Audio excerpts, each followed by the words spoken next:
नमस्कार, मी पुष्कर चिरपुटकर. खरं तर हे गाणं मी पहिल्यांदा आता ऐकलं, म्हणजे आधी ऐकलं होतं, पण हे बघितलं किंवा इतक्या चांगल्या इफेक्ट मध्ये ऐकलं असं म्हणता येईल. आणि असं बनून झालंय, मला खरं सुचत नाही काय बोलायचं.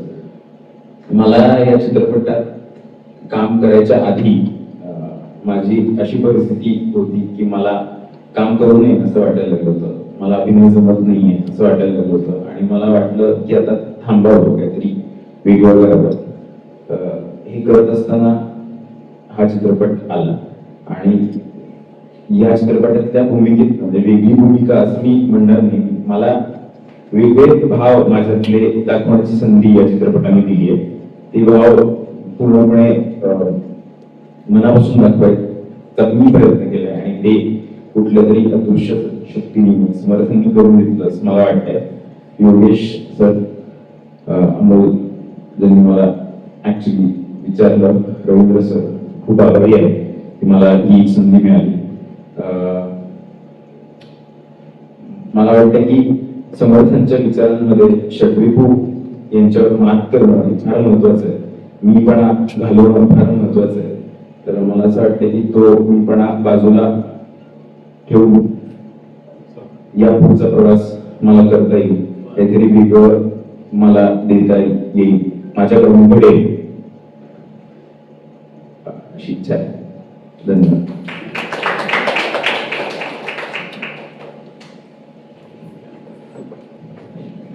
नमस्कार सगळ्यांना.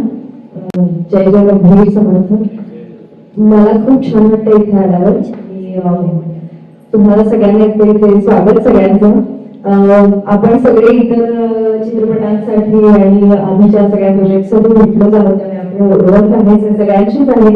हा चित्रपट करताना खरंच एक काय म्हणतात, मनात सगळे किंतु परंतु बाजूला ठेवून या चित्रपटाकडे एका सकारात्मक दृष्टिकोनाने बघायची संधी मिळाली. माझं पात्र सुमाच आहे, ती छोटी सुमा तशी मी मोठी सुमा. आणि आम्ही हे जे कुटुंब आहे समर्थचं, त्या कुटुंबाचा आम्ही कसा अविभाज्य भाग होतो आणि समर्थ विचारांनी आम्ही सुद्धा आमच्या समर्थला कशी साथ देतो याबद्दलची ही जी हा जो प्रवास आहे आमचा या गोष्टीचा, त्याचा भाग मला खरंच खूप छान वाटलं.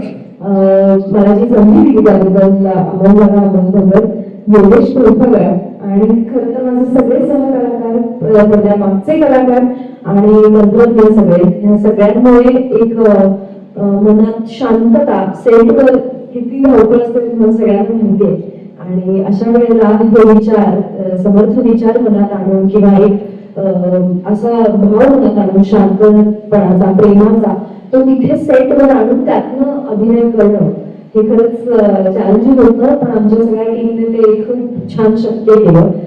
अजून एक सरप्राईज असं आहे की पुष्कराच्या खरं तर आम्ही समवयीन आहोत, पण तरी सुद्धा आमच्या 2 पिढ्यांमधनं अंतर दाखवलंय.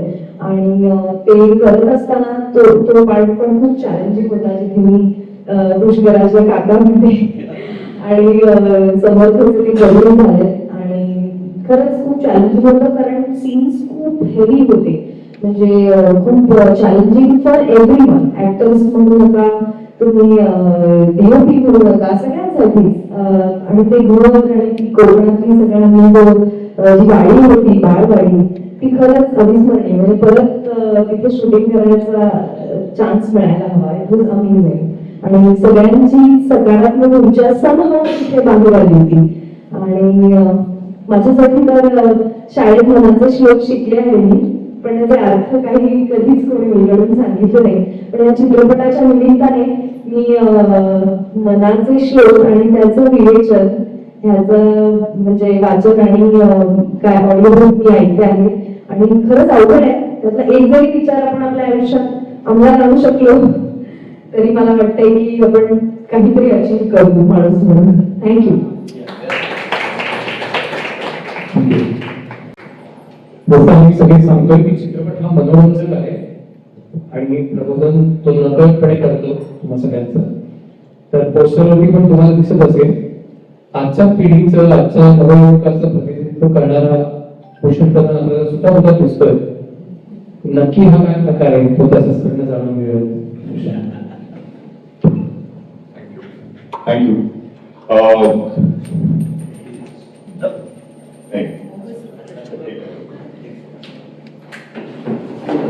Left right.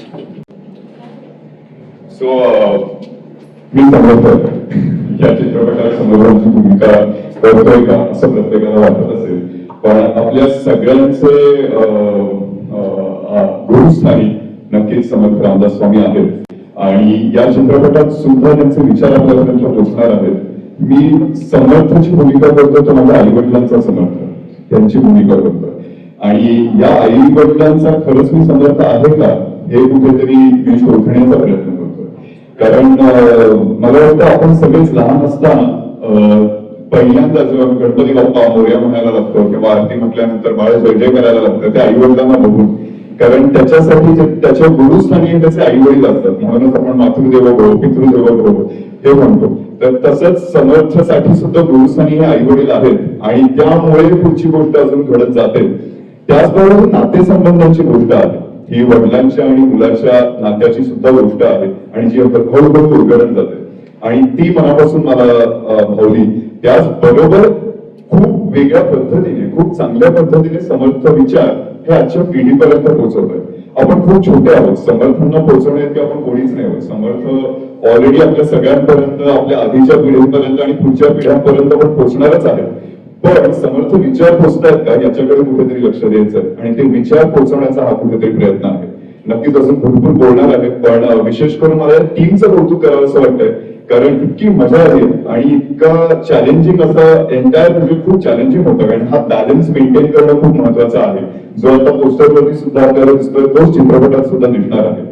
वेगवेगळ्या जोड्या असतात ज्या खूप महत्वाच्या असतात चित्रपट करत असताना. मला वाटतं डीओपी आणि डायरेक्टरची जोडी चांगली असणं, की एक टीम म्हणून ते दोघं व्यवस्थित त्यांचं ट्युनिंग असणं हे या चित्रपटातून झालेलं आहे.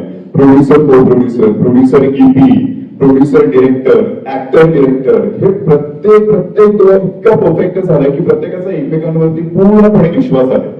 आणि जरी काही चॅलेंजिंग गोष्टी असतील, काही मतभेद पण झालेले अनेक वेळेला, पण ते सुद्धा सगळ्यांचा प्रोजेक्टसाठी हा प्रोजेक्ट कसा चांगला होईल, आपला जो काही उद्देश आहे तो कसा पोहोचवता येईल प्रेक्षकांपर्यंत यासाठीच प्रत्येक जण झटलेले आहेत आणि म्हणूनच ते आज या सगळ्या एक एक गोष्टींमध्ये रिफ्लेक्ट होतोय, आपल्या गाण्यांमध्ये रिफ्लेक्ट होतोय. लवकरच ट्रेलर लॉन्च होणार आहे. ट्रेलर मध्ये तुम्हाला अजून पुढची गोष्ट थोडीफार करणार आहे, करून सुद्धा त्या पलीकडे बऱ्याच गोष्टी आहेत.